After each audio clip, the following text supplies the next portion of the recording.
War is the ultimate failure of human diplomacy, a chaotic descent into violence where men draw lines in the dirt and dare one another to cross them. We build monuments to the generals who point at maps and the soldiers who bleed on the ground. But history has a habit of forgetting the combatants who never volunteered, never saluted, and never understood the politics of the flags they died for.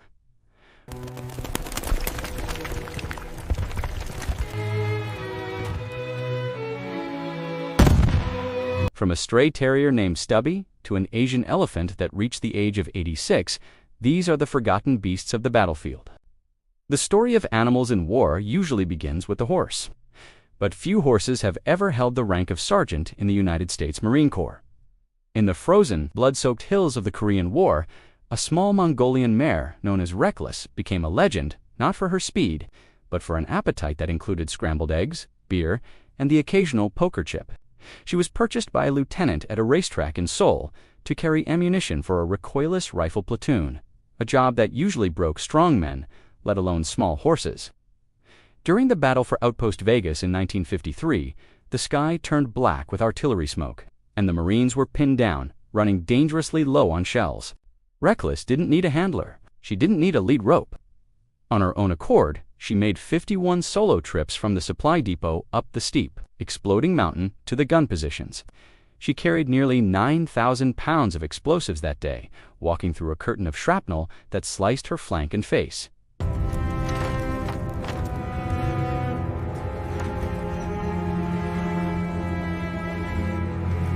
She didn't stop. She would deliver the rounds, turn around, and walk back down into the fire for more.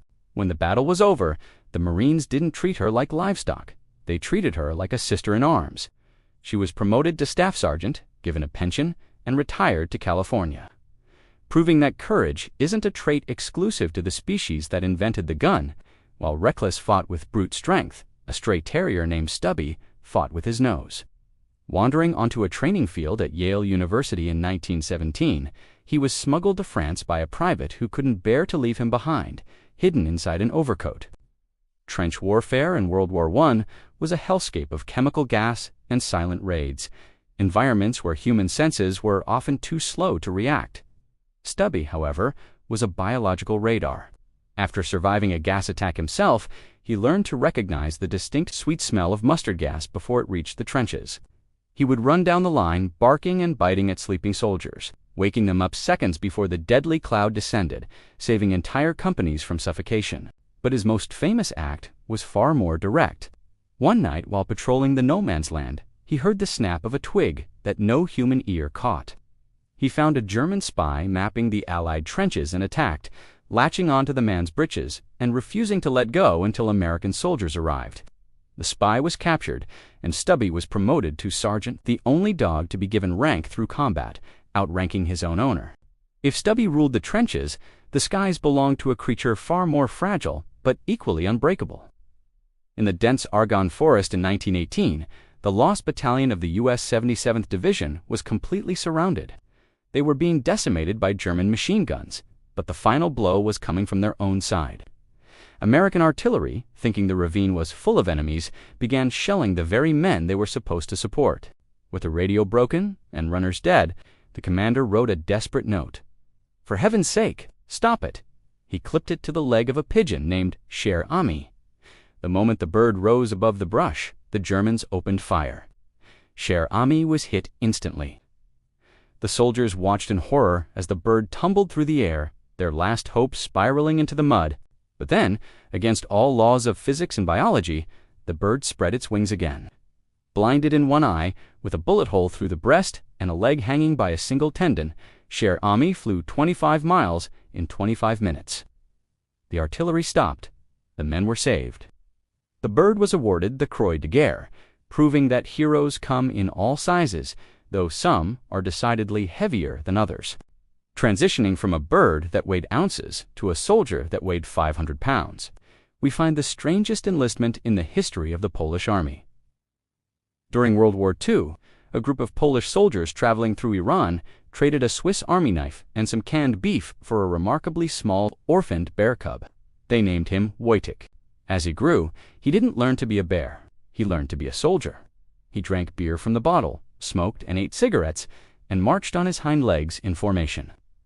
But Wojtek wasn't just a mascot. To get him on a British transport ship to Italy, the Polish army formally drafted him. He was given a serial number, a paybook, and the rank of private.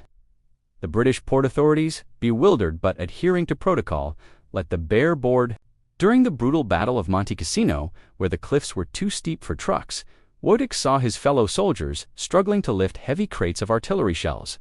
Mimicking the men, he walked over to the supply truck, picked up a 100-pound crate that normally required for men to lift, and carried it up the mountain.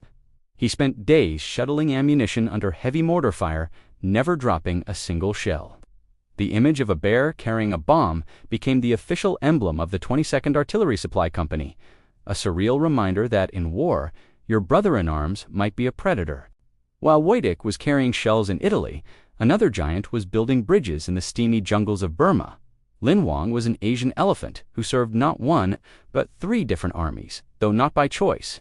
Originally drafted by the Japanese Imperial Army to haul logs and heavy artillery through the dense rainforests where tanks couldn't pass. He was a prisoner of war in all but name.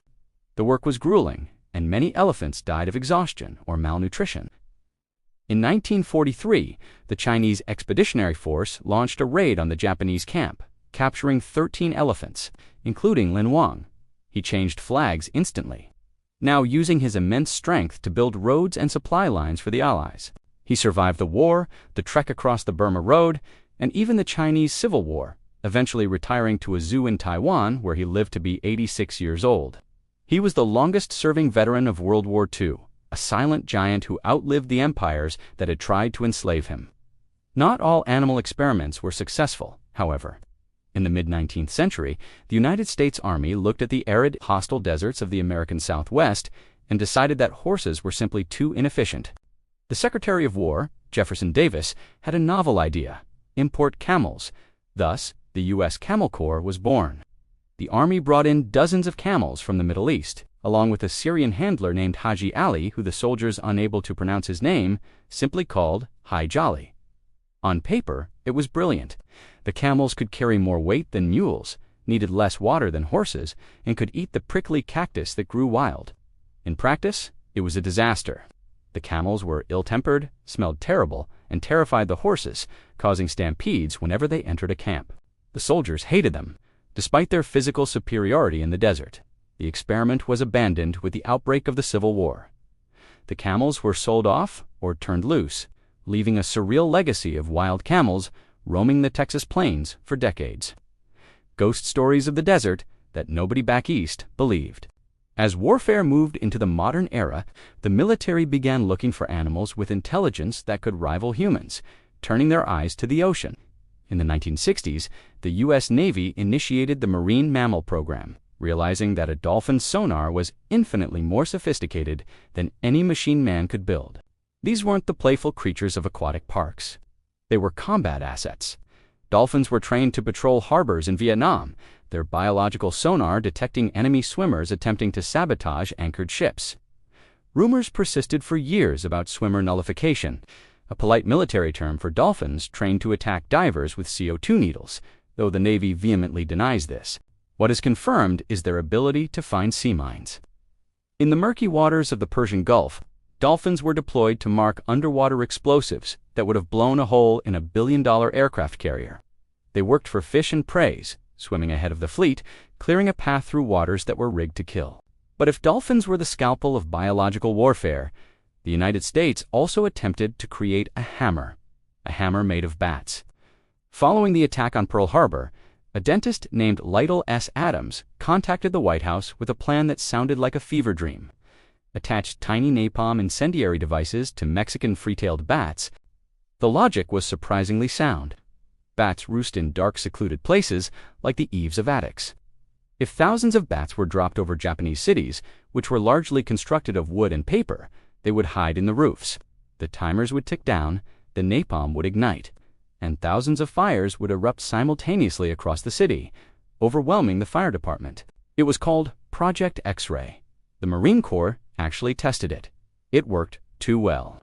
During a demonstration in New Mexico, a few armed bats escaped and roosted under the fuel tank of the general's car and the officers' barracks. The entire testing base burned to the ground. The project was eventually canceled, not because it didn't work, but because the atomic bomb was ready first. The transition from brute force to espionage led the CIA down an even stranger rabbit hole during the height of the Cold War. In a project known as Acoustic Kitty, American intelligence officers spent millions of dollars trying to turn a domestic cat into a living recording device. The plan was to surgically implant a battery and a microphone into the cat's body, with an antenna woven into its tail. The idea was that a cat could wander innocuously up to park benches where Soviet agents were whispering secrets, and nobody would suspect the feline was a listening post. The surgery was successful. The training was a nightmare. Cats, notoriously, do not take orders. On the day of the first field test, the CIA agents drove their multi-million-dollar cyborg cat to a park in Washington, D.C. They released it, pointing it toward two men on a bench. The cat took 2 steps, got distracted, wandered into the street, and was immediately run over by a taxi. The project was redacted, buried, and closed, a testament to the fact that nature cannot always be engineered. Yet, the crown jewel of bizarre military animal usage belongs to the British Army during the Cold War, with a weapon known as the Blue Peacock. This was a massive nuclear landmine, intended to be buried in the North German plain to stop a Soviet tank invasion. The problem was the cold. The electronics inside the nuclear device were sensitive and would fail if the ground froze during the harsh German winter. The British engineers brainstormed high-tech heating solutions, but eventually settled on something far more rustic: chickens. The official proposal suggested putting chickens inside the casing of the bomb with a supply of food and water. The body heat of the chickens would be sufficient to keep the electronics warm for about a week. It was a nuclear weapon powered by poultry. The plan was eventually scrapped, largely because the British government realized the optics of a nuclear chicken bomb were too ridiculous even for the apocalypse. From horses that carried Marines up mountains to cats that cost millions only to be flattened by taxis. The history of animals in war is a testament to humanity's desperation to use every tool at its disposal. We have militarized the innocent, weaponized the wild, and turned the animal kingdom into a branch of the armed forces. These creatures fought without ideology, serving only the masters who fed them. But while animals were used for their instinct, the most dangerous weapon in war remains the human mind, specifically the mind of a spy who can deceive an entire nation. If you think a bear carrying artillery is unbelievable, it pales in comparison to the man who almost became the leader of the country he was spying on. To hear the incredible true story of the spy who infiltrated the Syrian High Command, check out our video on Eli Cohen next.